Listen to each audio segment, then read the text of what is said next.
പാതിവില തട്ടിപ്പിനിരയായ ആളുകൾ പരാതിയുമായി എത്തുന്നത് തുടരുന്നു. എറണാകുളം ജില്ലയിലെ പറവൂർ സ്റ്റേഷനിൽ ഇരകൾ ക്യൂ നിന്നാണ് പരാതി നൽകുന്നത്. ഇതിന്റെ ദൃശ്യങ്ങൾ 24 ലഭിച്ചു.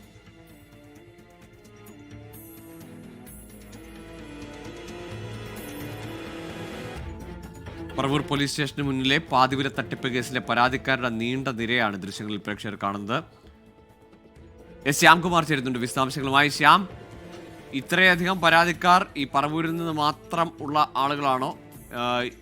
ഇവർക്ക് ഓരോ പരാതിയിലും പ്രത്യേകം FIR രജിസ്റ്റർ ചെയ്യാനാണോ പോലീസിന്റെ നടപടി?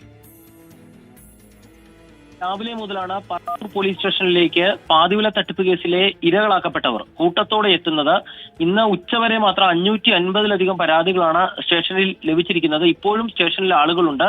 ഇതിൽ പരാതിയുമായി എത്തുന്ന പലരുടെയും ആവശ്യം പ്രത്യേകം FIR തയ്യാറാക്കണമെന്നുള്ളതാണ്. ഈ FIR പ്രത്യേകമായി തയ്യാറാക്കിയാൽ മാത്രമേ തങ്ങൾക്ക് പണം തിരികെ ലഭിക്കൂ എന്നുള്ളതാണ് ഇവർ പോലീസുകാരോട് ആവശ്യപ്പെടുന്നത്. എന്നാൽ സമാനമായ തട്ടിപ്പ് കേസായതിനാൽ പരാതിക്കാരുടെ പരാതികളെല്ലാം കൂടി ഒറ്റ FIR ആയിട്ട് പരിഗണിക്കാൻ സാധിക്കുമോ എന്ന് പോലീസ് നിയമോപദേശം തേടിയിട്ടുണ്ട്. പരാതി വാങ്ങി വെക്കുന്നത് മാത്രമേ ഉള്ളൂ. നിലവിൽ 2 FIRകളാണ് പറവൂർ സ്റ്റേഷനിൽ രജിസ്റ്റർ ചെയ്തിരിക്കുന്നത്. അതിനിടയിലാണ് രാവിലെ മുതൽ പരാതിക്കാരുടെ നീണ്ട നിര പറവൂർ സ്റ്റേഷനിലേക്ക് എത്തുന്നത്. ഉച്ചയ്ക്ക് ശേഷവും ഈ പരാതിക്കാർ ഇപ്പോഴും ക്യൂവിൽ നിൽക്കുന്ന ഒരു സ്ഥിതിയാണ് പറവൂരിൽ ഉള്ളതെന്നാണ് നമുക്ക് അവിടെ നിന്ന് മനസ്സിലാകുന്നത്. മുമ്പ് ഈ പോപ്പുലർ ഫിനാൻസുമായി ബന്ധപ്പെട്ട തട്ടിപ്പ് കേസിലൊക്കെ പ്രത്യേകം FIR ഇടാൻ പിന്നീട് കോടതി നിർദ്ദേശിക്കുകയൊക്കെ ചെയ്യുകയുണ്ടായി.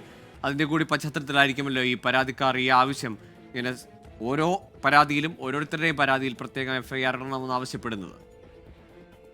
നിലവിൽ ഈ നാട്ടുകാരുടെ ആവശ്യം അതാണ്. കാരണം ഇതിൽ പലരും ഇരുചക്ര വാഹനങ്ങൾക്ക് മാത്രമല്ല ഗൃഹോപകരണങ്ങൾക്കും പണം നൽകിയ ആളുകളാണ്. അത്തരത്തിലുള്ള ആളുകൾക്ക് കൂട്ടമായി പരാതി രജിസ്റ്റർ ചെയ്ത് കഴിഞ്ഞാൽ അത് തങ്ങൾക്ക് ഗുണമാകില്ല എന്നുള്ളതാണ് അവരുടെ വിലയിരുത്തൽ. അതുകൊണ്ട് തന്നെയാണ് അവർ ഓരോരുത്തരും എഴുതി തയ്യാറാക്കിയ പരാതികളുമായി സ്റ്റേഷനിലേക്ക്, പ്രത്യേകിച്ച് പറവൂർ സ്റ്റേഷനിലേക്ക് എത്തുന്നത്. പറവൂർ മേഖലയിൽ മാത്രം 2000-ലധികം ആളുകളാണ് തട്ടിപ്പിനിരയായി എന്നുള്ളതാണ് പ്രാഥമിക വിവരം. അത് കൂടുന്നു എന്നുള്ളതാണ് പോലീസും വ്യക്തമാക്കുന്നത്. അതുകൊണ്ട് തന്നെയാണ് കൂടുതൽ ആളുകൾ സ്റ്റേഷനിൽ മണിക്കൂറുകളായി രാവിലെ മുതൽ നിന്ന് തങ്ങളുടെ ഊഴം വരുന്നതനുസരിച്ച് പോലീസ് സ്റ്റേഷനിലെത്തി പരാതി നൽകുന്നത്.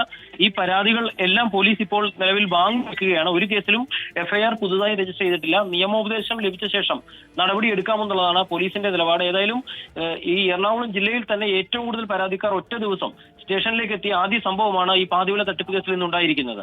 ശരി, ശ്യാംകുമാറാണ് വിശദാംശങ്ങൾ നൽകിയത്. പറവൂർ പോലീസ് സ്റ്റേഷന് മുന്നിൽ പാതിവില തട്ടിപ്പിന് ഇരയായ ആളുകളുടെ നീണ്ട നിരയാണ്. വെവ്വേറെ പരാതികളിൽ പ്രത്യേകം FIR രജിസ്റ്റർ ചെയ്യണമെന്നാണ് പരാതിക്കാരുടെ ആവശ്യം. അങ്ങനെ പരാതിക്കാർ പോലീസ് സ്റ്റേഷനുകൾക്ക് മുന്നിൽ നീണ്ട നിരയായി എത്തുകയാണ്.